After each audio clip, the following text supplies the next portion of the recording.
ভাই ভাই তুমি কোথায় বাড়ি গো? চৌকিদারের পাহারা দিচ্ছ? আমি আসছি দুর্গাপুর থেকে। এখন সেই চৌকিদারের কল ছেড়েছিল না, দিয়ে আমি তো পরীক্ষা দিয়েছিলাম, দিয়ে পাস করেছি। ও বাবা, আর আমরা তো পেলাম না। তুমি কে গো? আমি তুমি তো কে? এই তো আমার নাম ঝুমা, আমি ওই দুর্গাপুর থেকে আসছি। ও, আর আমরা তো অনেক পড়েছি, 13 ক্লাস 14 ক্লাস পড়েছি। তুমি কতদূর পড়েছো যে চাকরি জয়েন করলে? চাকরি আমার কল ছেড়েছিল সরকার থেকে, আমি পরীক্ষা দিয়েছি, আমি পাস করেছি।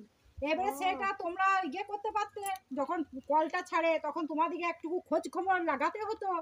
আমি চাকরি করছি বলে তোমাদের এখন রাগ হচ্ছে? এ বাবা, আমরা খোঁজ নিয়েছি, আমাদেরকে দেয়নি। হ্যাঁ, আমরা কোনো খবর পাইনি। আমরা তো বাইরের নয়, বলো এখানকার। ঠিকঠাক পাহারা দিচ্ছ তো? হ্যাঁ, তা কি মনে হচ্ছে যে আমি পাহারা দিতে পারবো না নাকি, তাই মনে হচ্ছে? অত যে আমাদের যে চোর ঢুকে যাচ্ছে, কই পাহারা দিচ্ছ ঠিক করে? আমি একাই 100টা লোককে দেখে নেবো। আমি যে গোটা গ্রাম রাতে ঘুরে বেড়াচ্ছি, ও হই করছি, কই চোর তো চোর, চোরের বাবাকেও দেখতে পাচ্ছি নাই।